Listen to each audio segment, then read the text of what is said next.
o ljubavi Boga Oca. Tako da večeras imamo prvi dio, ljubav Boga Oca u Starom Zavjetu, a sljedeći put, kao šlag na tortu ili kak se veli, ljubav Boga Oca u Novom Zavjetu. Pa, ako imate svoje Biblije, možete ih uzeti ili mobitele i čitat ćemo. Ovo je više kao proučavanje, znači teme ljubav Boga Oca. Ja vjerujem da je to strašno važna tema i da je to jedan od temelja kršćanstva.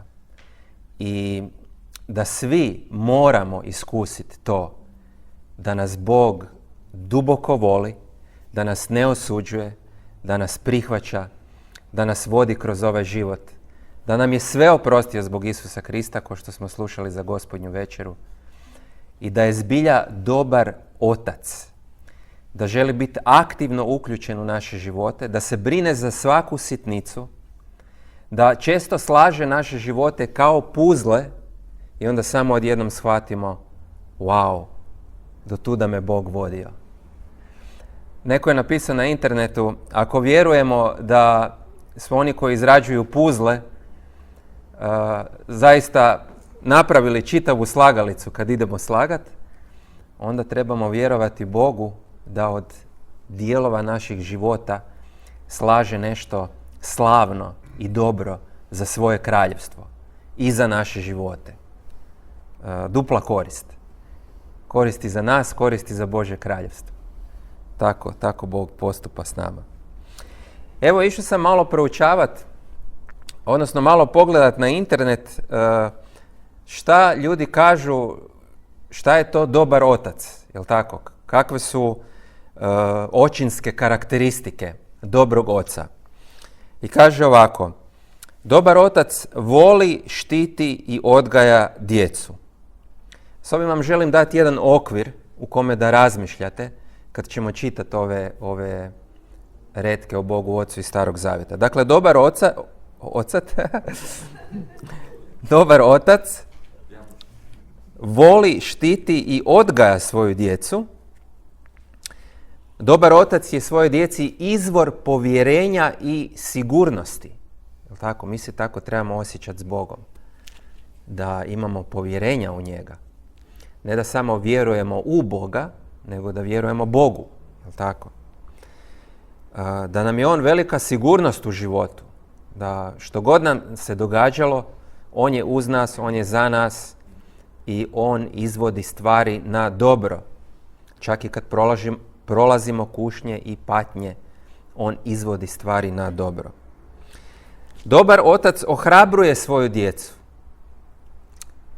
Da li to ikada osjećate da vas Bog, Otac nebeski, ohrabruje, da vas potiče, da je njegov stav takav prema vama?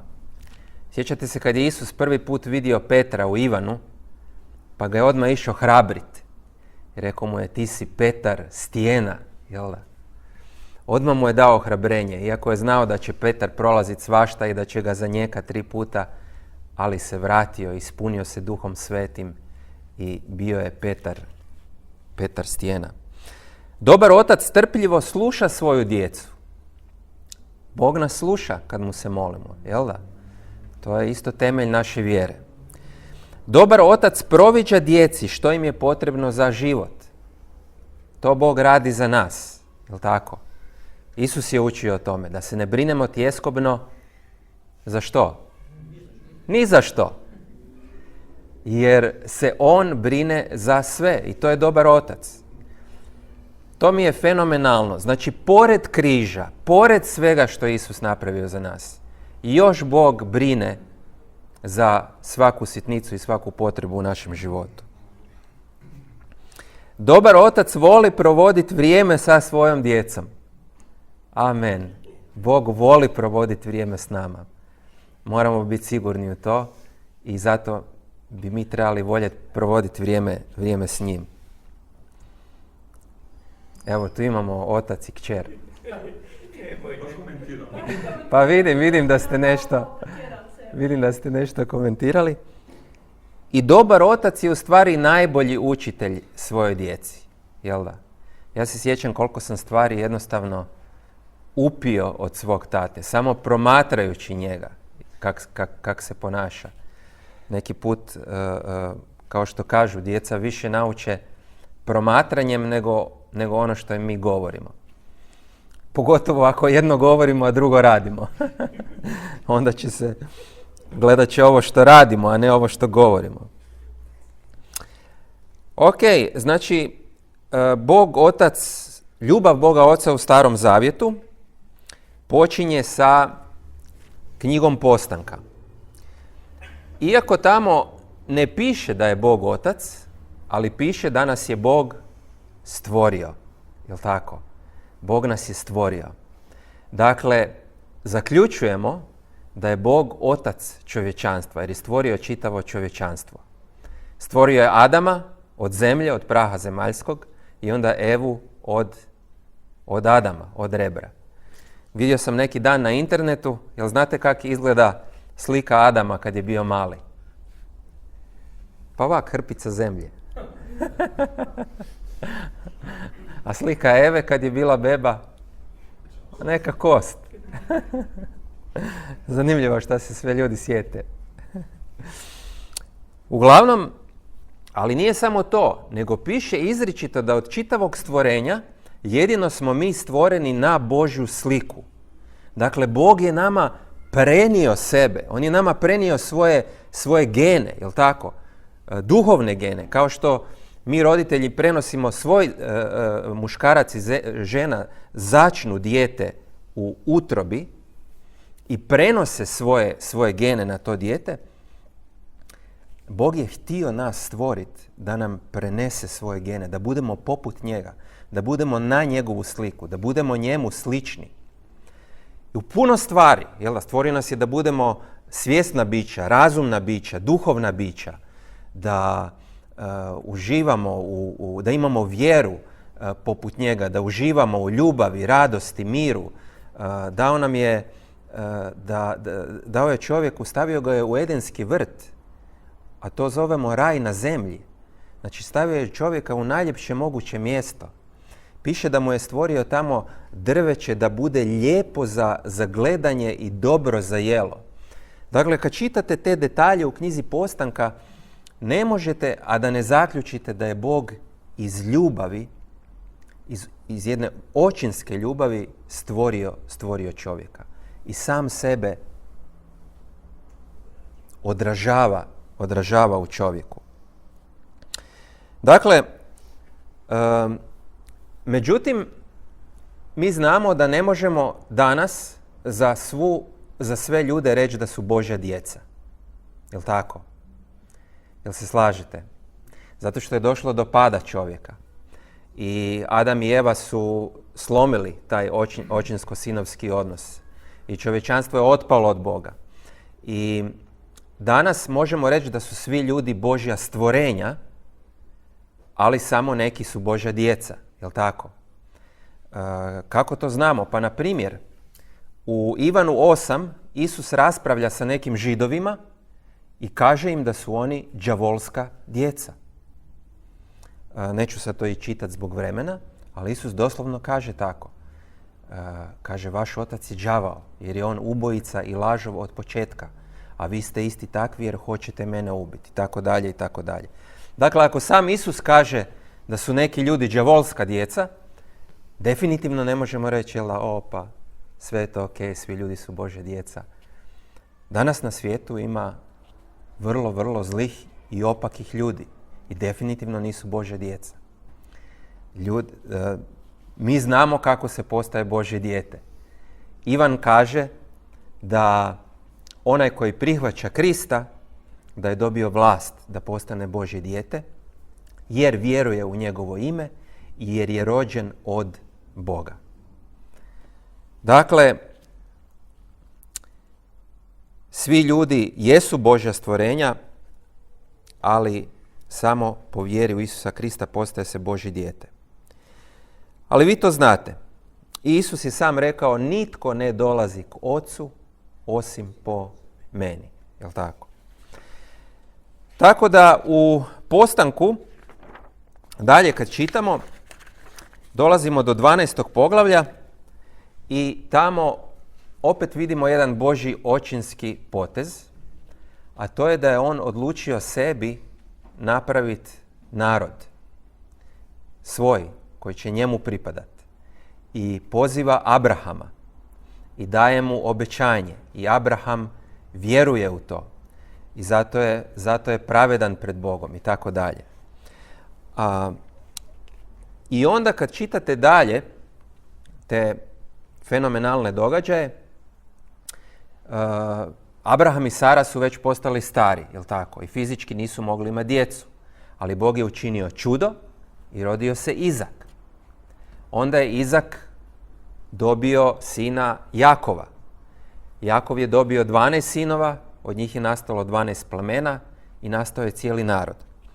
Ali kad to čitate, pažljivo te detalje, možete vidjeti koliko se silno Bog brinuo da sebi stvori narod. I uvijek ih je vadio iz nevolja i uvijek kad bi se neko iznevjerio, Bog bi bio vjeran, jel tako, baš kao što i piše u Novom Zavjetu. I onda točno vidite, bilo je nekih 70 ljudi, jel tako, koji su Abrahamova obitelj, koji su otišli u Egipat. I što se tamo dogodilo? Bog im je unaprijed pripremio, jel da, mjesto, jer poslao je Josipa. Znate priču. Uglavnom, u Egiptu je Bog razmnožio svoj narod. U najjačoj zemlji tog vremena, u drevnom Egiptu, najpoznatijoj civilizaciji tog vremena, tamo ih je Bog poslao da se razmnože, da postanu brojan narod. I tako da kad gledate sve to, vidite da se Bog jako, jako trudio da stvori sebi taj narod. I onda možete otvoriti knjigu Izlaska, 4. poglavlje, 22. i 23. redak.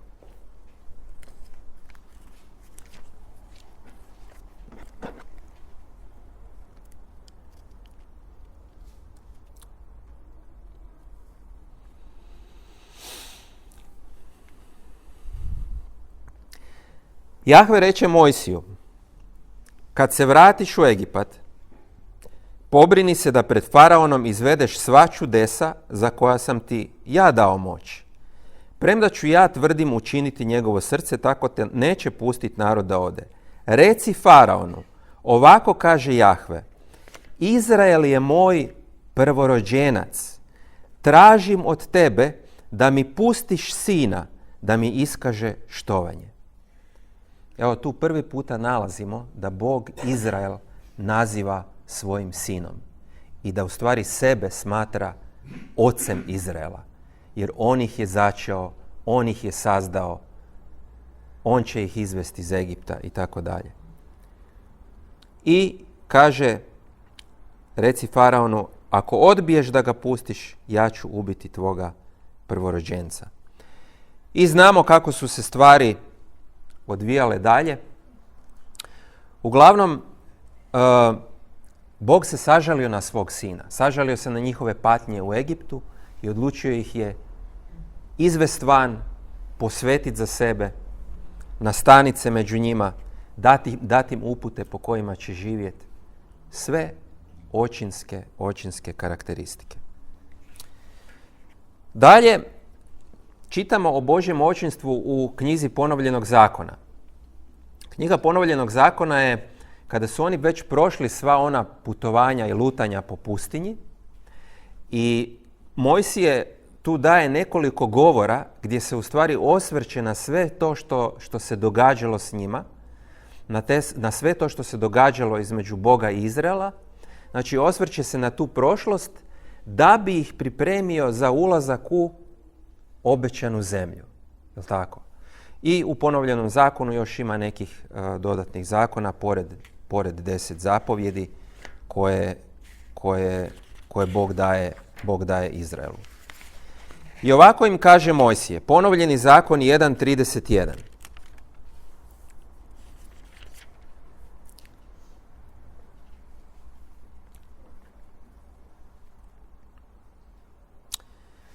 Znači, prepričava šta im se događalo u pustinji i onda kaže, a vidio si u ostalom i u pustinji gdje te je Jahve Bog tvoj cijeloga puta što ste ga prevalili, dok ste stigli do ovoga mjesta, nosio kao što čovjek nosi svoga sinčića. Ali unatoč tome vi niste imali pouzdanja u Jahvu Boga svoga i tako dalje i tako dalje. U biti Mojsije ih kori zbog njihove nevjere, zbog svega što se događalo u toj pustinji, ali kaže da ih je čitavo vrijeme Bog nosio kao što otac nosi svoga sina. Ja imam 3 sina i puno sam ih se nanosio.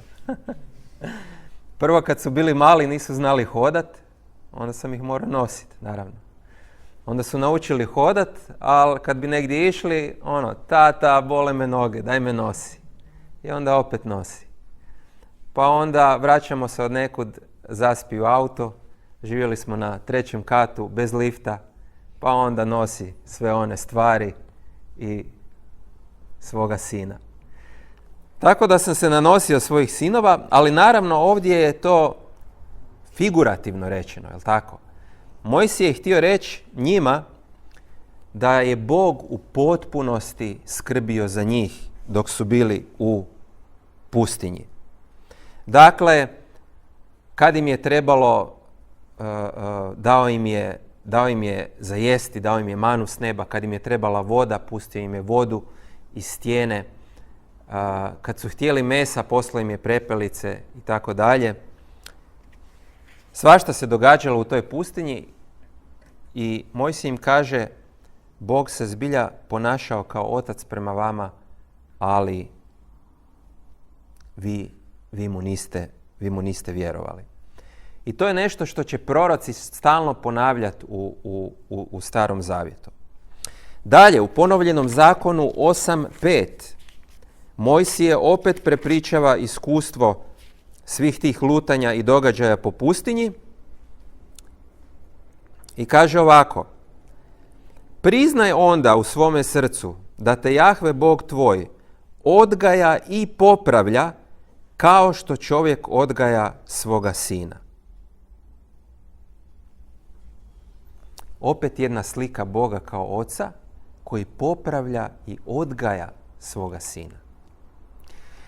I kad razmišljate o odgoju, od čega se odgoj obično sastoji? Sastoji se o tome da učiš dijete, jel tako? Da upućuješ dijete. Bog ih je puno učio. Dao im je zakon. Zakon je u stvari uputa. Jedan od prijevoda riječi Tora nije samo zakon, nego uputa, pouka. Dakle, Bog im je dao dobre zakone da žive po njima. Odgoj uključuje nagrade kad dijete radi dobro, je li tako? Odgoj uključuje kaznu kad dijete ne sluša. Ali zašto? Sve u svrhu ispravnog podizanja djeteta, sve u svrhu izgradnje dobrog, stabilnog karaktera i tako dalje. I upravo to je ono što je Bog činio s Izraelom u pustinji. Dakle, upućivao ih je kroz upute koje im je dao, primali su nagradu od svoga oca, kad su htjeli meso, poslao im je prepelice, primali su kazne od svoga oca, kad su se bunili, određen broj njih je poginuo u pustinji, bilo im je zabranjeno ući u obećanu zemlju, je li tako? Mojsiju je bilo zabranjeno ući u obećanu zemlju. Tako da vidimo da ih je Bog zaista kroz to vrijeme odgajao kao svoga sina. Dalje, ponovljeni zakon 14.1-2.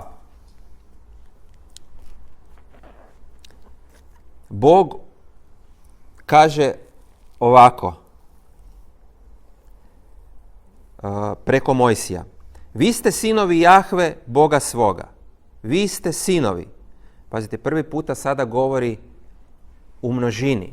Do sad je govorio o cijelom narodu kao sinu, a sada kaže vi ste sinovi. Znači da i narod smatra svojim sinom, ali i svakog pojedinca smatra svojim sinom. Vi ste sinovi Jahve, Boga svoga. Nemojte na sebi praviti urezani podstriga na čelu za pokojnikom. Dakle, to su bili običaji nekih okolnih poganskih naroda i Bog nije htio da se oni ponašaju poput njih. Nego, ti si narod posvećen Jahvi Bogu svome. Jahve te odabrao između svih naroda na zemlji da budeš njegov narod, njegova predraga svojina. Dakle, Mojsije ih podsjeća. Bog koji je stvorio čitav svemir, koji vlada čitavom zemljom, koji vlada svim narodima na zemlji, odabrao je vas da budete njegova predraga svojina. Slobodno primite to za sebe. Vi ste Božja predraga svojina.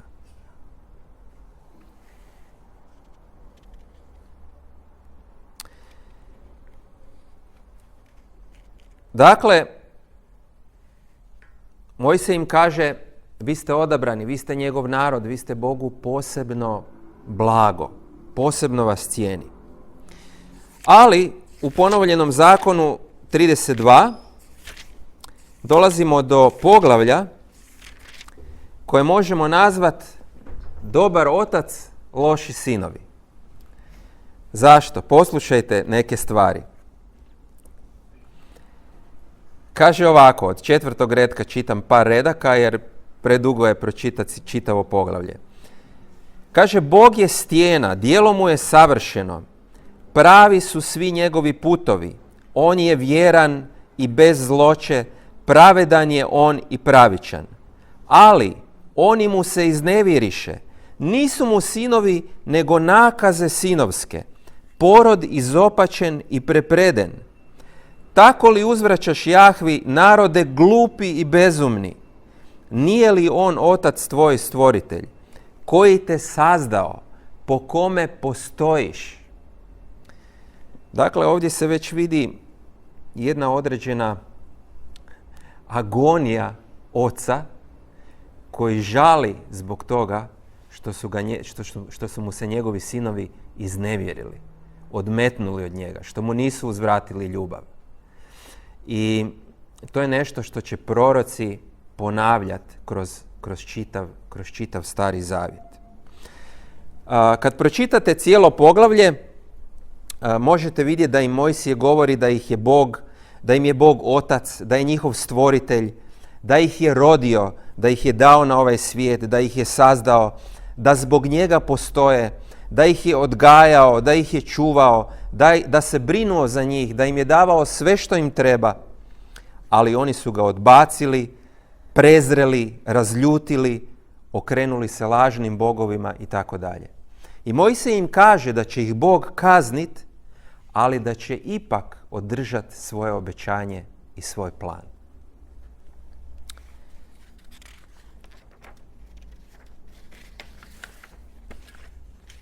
U ponovljenom zakonu ima nekoliko izjava Božje ljubavi prema njegovom narodu. Ja ću vam pročitati jednu, zbog vremena, 7. poglavlje, 8. redak. 7. poglavlje, 8. redak. Može od 7. retka. Tu dobivamo odgovor zašto je u stvari Bog odabrao Izrael. Pogledajte. Kaže Mojsije, nije vas Jahve odabrao i prihvatio zato što biste vi bili brojniji od svih naroda. Vi ste zapravo najmanji. Ovo je zanimljivo. Pa da, Bog je počeo od jednog čovjeka, jel tako? Počeo od Abrahama. Ali zanimljivo je kako Bog uvijek uzima nešto malo da bi pokazao svoju slavu. Jel tako? I isti motiv se ponavlja u Novom Zavjetu. Kad Pavao kaže, pa vi ste u stvari mali u ovom svijetu, ali baš zato Bog vas je izabrao da posramite mudre i da pokaže svoju slavu na vama. Tako da možemo se ponositi zbog toga. I kaže, Bog vas je izabrao zato što vas Jahve ljubi.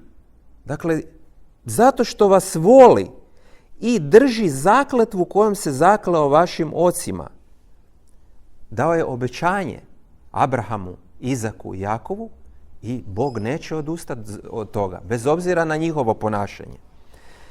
I kaže, zato vas je Jahve izveo jakom rukom i oslobodio vas iz kuće ropstva, ispod vlasti faraona kralja Egipatskoga.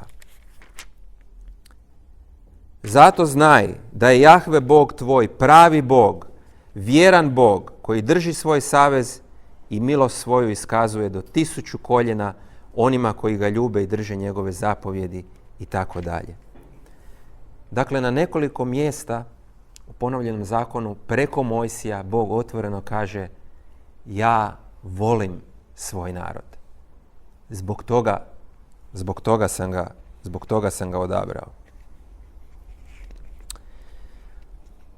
Idemo sada vidjeti što riječ kaže o Božjem očinstvu sljedeće u Starom Zavjetu, a to je kod proroka Izaije. Prorok Izaija iz 8. stoljeća prije Krista najviše je poznat po proroštvima o slugi patniku, tako Izaija 53, gdje govori točno što će se dogoditi Isusu na križu i s kojom svrhom. Po mesijanskom odlomku koji citira za sebe, sjećate se kad dođe u sinagogu u Nazaretu, pa otvori Izaiju 61 i kaže, na meni je duh Gospodnji jer me pomazao, i tako dalje, i tako dalje. I Izaija je poznat jer je citiran oko 60 puta u Novom Zavjetu. Zamislite kakav je to bio prorok i koliko je on u stvari o Mesiji prorokovo kad ga autori Novog Zavjeta citiraju 60 puta. I ovdje nailazimo na nešto zanimljivo. Znači, čitat ćemo Izaija 43, 1 do 6.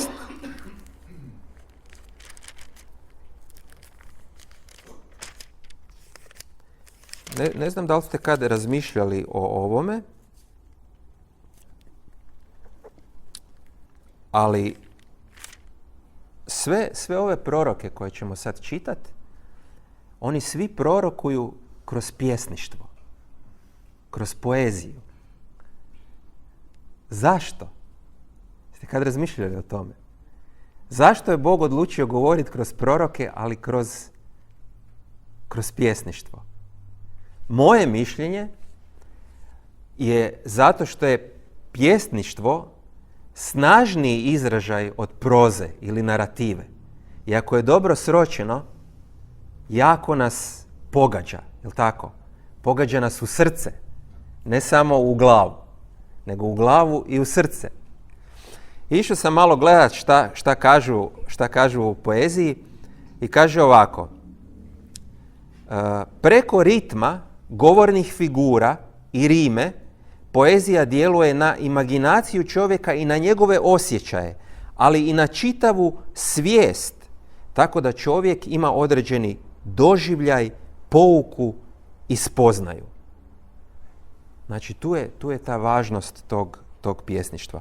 Evo, pogledajte kako je Izaija to sročio. Znači, Izaija 43, 1 do 6.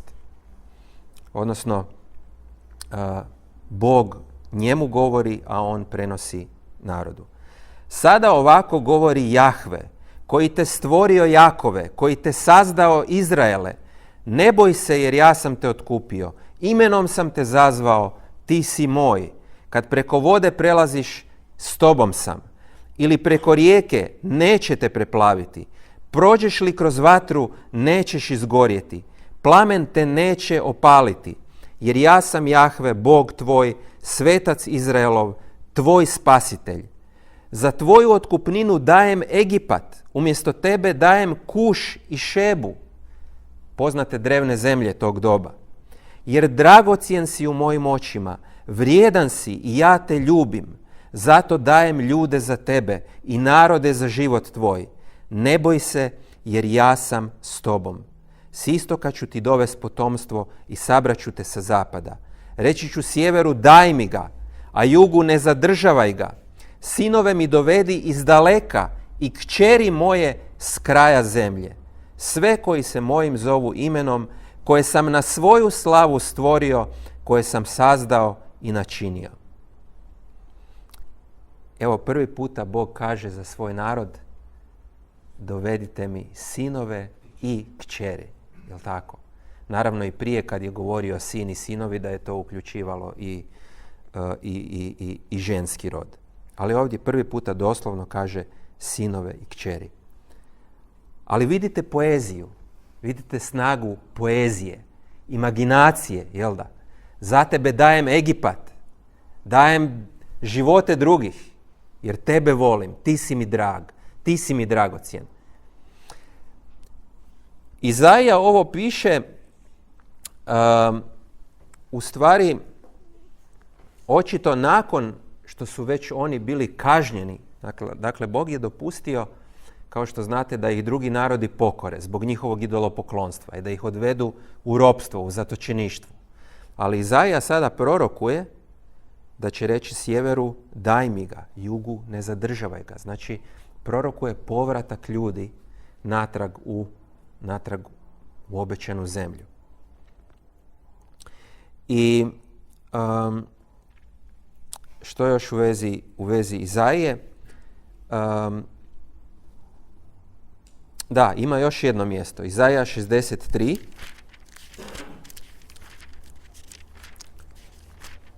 Sedam do 16. Nećemo sve čitati zbog vremena. Ali evo nekoliko redaka. Izaija 63, 7 pa nadalje. Slavit ću ljubav Jahvinu, slavna djela njegova, jel tako? Ljubav Boga Oca. Za sve što nam učini, za veliku dobrotu domu Izraelovu, što nam je iskaza u svojoj samilosti, u obilju svoje ljubavi. Reče, doista oni su narod moj, sinovi koji se neće iznevjeriti. Tako je Bog mislio. I on im je postao spasiteljem u svim njihovim tjeskobama. Amen. Primite to za sebe. On im posta spasiteljem u svim njihovim tjeskobama. Nije slao poslanika ni anđela, nego ih je sam spasio. U svojoj ljubavi i samilosti sam ih je otkupio.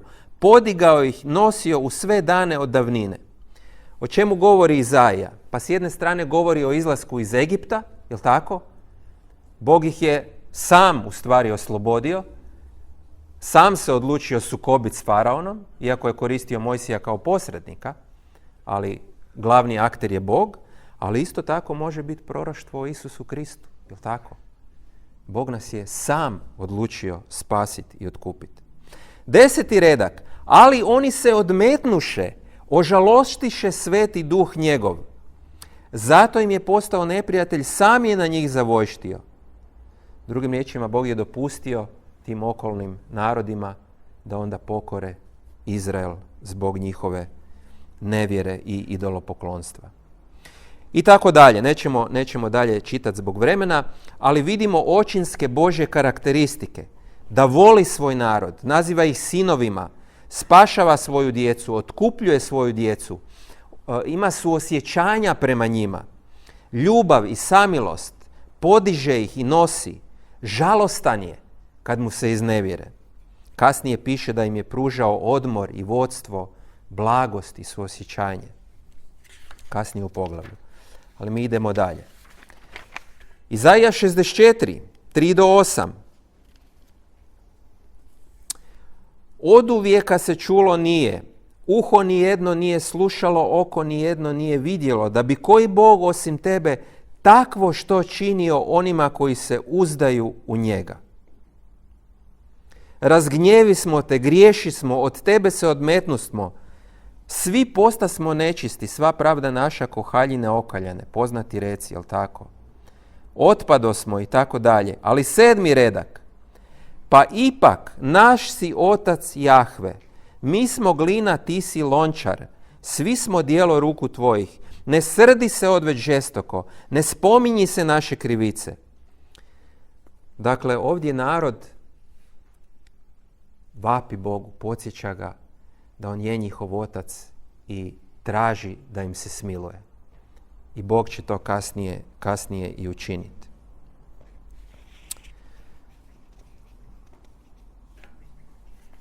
Idemo na proroka Jeremiju. Prorok Jeremija prorokovao je uništenje Jeruzalema zbog idolopoklonstva, opet. Ali također je prorokovao nadu, kao Izaija. Prorokovao je novi savez. Prorok Jeremija, 3. poglavlje, evo pročitat ću vam nekoliko redaka gdje se Bog spominje kao otac, a oni kao sinovi. 4. redak. Ne dovikuješ li mi sada, oče moj, ti si prijatelj mladosti moje, hoće li zauvijek plamtiti i vječno tinjati gnjev tvoj? Ali Bog odgovara, tako govoriš, a činiš i dalje zla, koliko god možeš. 14. redak. Vratite se, sinovi odmetnici, riječe Jahvina, jer ja sam vaš gospodar. Uzet ću vas po jednog iz svakog grada i svakog roda da vas odvedem na Sion. I daću vam pastire po srcu svojemu, koji će vas pasti razumno i mudro.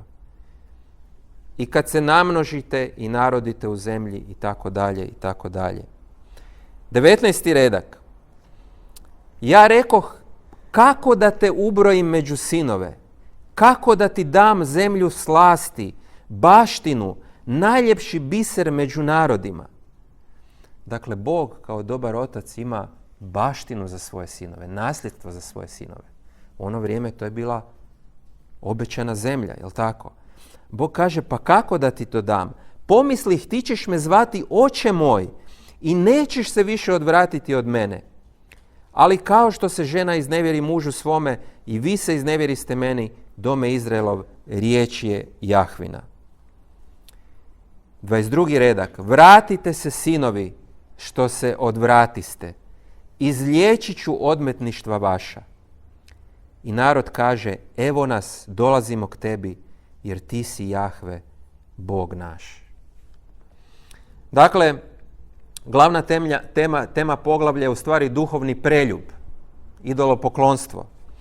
Ali narod prepoznaje da im je Bog otac, da im je bio prijatelj od njihove mladosti, da ih je htio za sinove, da im je htio dati nasljedstvo, i on ih poziva da se vrate i obećaje da će ih izliječiti od odmetništva.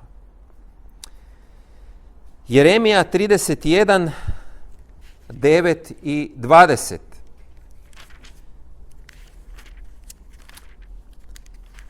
Bog ponovo objavljuje da voli svoga sina i da ima sjajnu budućnost za njega.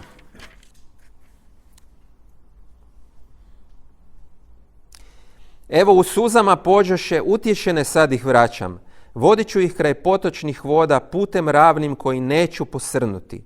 Jer ja sam otac Izraelu. Efraim je moj prvenac. Efraim se često koristi kod proroka kao drugo ime za Izrael. Mislim da doslovno znači plodan ili plodonosan. I to je bilo jedno od plemena, Efraim, ali, kažem, često se koristi i za cijeli Izrael. Dakle, opet Bog govori o njima kao svom prvom dragocjenom sinu.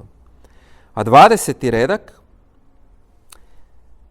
Zar mi je Efraim sin toliko drag, dijete najmilije, koliko god mu prijetim, bez prestanka živo na njega mislim, srce mi dršće za njega, od nježne samilosti, riječ je Jahvina. Evo vidite čemu služi pjesništvo u proroštvu. Da ih dirne u srce. Tako? Bog ih želi dirnut tom svojom ljubavi. I na kraju, u ovom poglavlju u 31. retku, Bog im obećaje novi savez. Jel' tako? Kaže, sklopit ću s domom Izraelovim i s domom Judinim novi savez. Zakon ću svoj staviti u dušu njihovu, upisati u njihovo srce. Biću Bog njihov, a oni moj narod. I svi će me upoznati jer ću oprostiti bezakonje njihovo i grijeha se njihovih neću više spominjati. Dakle, koliko god su oni otpadali i griješili, Bog je opet odlučio da će im sve oprostiti i da će dati novi savez u kojem će to biti moguće.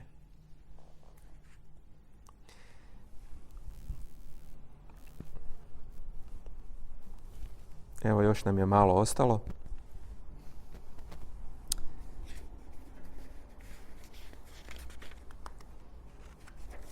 Još samo dva teksta i s tim ćemo završiti. Hošeja govori o Izraelu kao sinu, a Bogu kao ocu. U 11. poglavlju Hošeja je poznat po proročkom braku sa ženom koja je preljubnica, jel tako, Gomera. I također je poznat i Bog je htio da to tako bude, da to bude slika kakav je Izrael prema njemu. I tražio je od Hošeje da ponovno da oprosti svojoj ženi, da ju otkupi, da ju vrati k sebi. I imali su djecu kojima su dali proročka imena. Prvi sin se zvao u prijevodu Bog rasipa. Kćerka se zvala Nevoljena ili Nemila. I treće sin, znači drugi sin, treće dijete, zvao se Nije moj narod. Loami na hebrejskom. Nije moj narod. Znači tu se vidi agonija oca kojemu sin ne uzvraća ljubav. Idemo pročitati Hošeja 11, 1-4.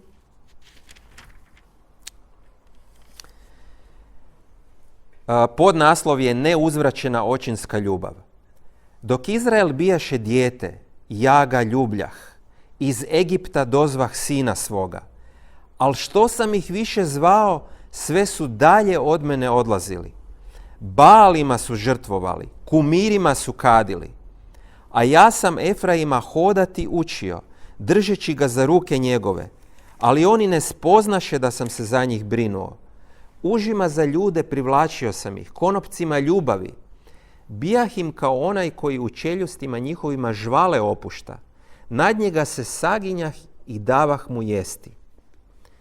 Ali u zemlju Egipatsku on će se vratiti, a Sirac će mu kraljem biti, jer se ne htjede vratiti k meni. Ali onda u 7. retku imate podnaslov ljubav je jača. Kako da te dadem, Efraime? Kako da te predam, Izraele? Srce mi je uznemireno, uzavrela mi sva utroba. Neću više gnjevu dati maha. Neću opet zatirati Efraima, jer ja sam Bog, a ne čovjek. Svetac posred tebe, neću više gnjevan dolaziti. Vidimo kako Bog ide polako prema novom savezu. Da bi mogao oprostiti sva ta bezakonja, sno nama, sav taj otpad, svo to idolopoklonstvo i dalje biti naš otac. I na kraju prorok Malahija, posljednji prorok u Starom Zavjetu, on prorokuje u vrijeme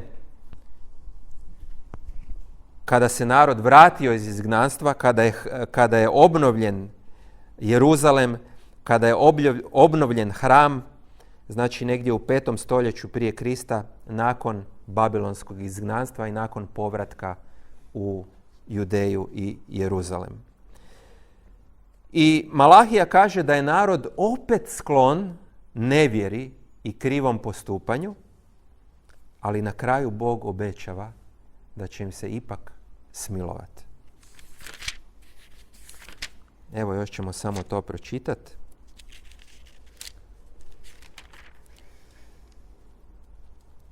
Malahija 1.6 kaže: sin časti oca, a sluga gospodara. Ali ako sam ja otac, gdje je čast moja? 2.10 nemamo li svi jednog oca? Nije li nas jedan Bog stvorio? Zašto smo onda jedan drugome nevjerni i skvrnimo savez svojih otaca? Iznevjerio se Juda, učinili su sramotu u Izraelu i Jeruzalemu. Jer Juda je oskvrnuo svetinju, Jahvi dragu, i ženi se kćeriju tuđega božanstva. I tako dalje. Ali Malahija 3.17 kaže ovako. Bog kaže: moji će biti moja stečevina, govori Jahve nad vojskama. U dan koji spremam, bit ću im milostiv. Kao što je milostiv otac sinu koji mu služi. U dan koji spremam, bit ću im milostiv. O čemu prorokuje Malahija?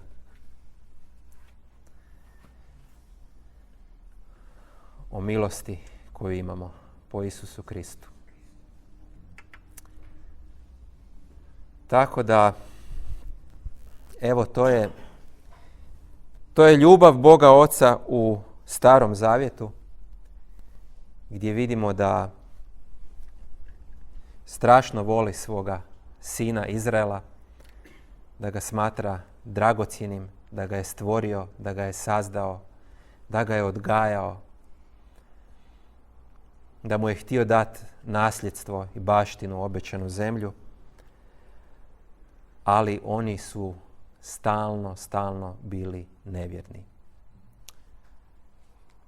Ali s dolaskom novog saveza to će se promijeniti. I o tome ću govoriti sljedeći put. Ljubav Boga Oca u novom savezu.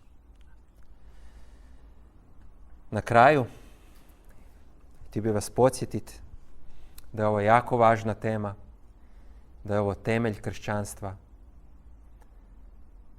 Tražite Boga, tražite njegovu ljubav, tražite da to bude vaše osobno iskustvo i moje osobno iskustvo. Ja svaki dan trebam Božju očinsku ljubav, iskreno.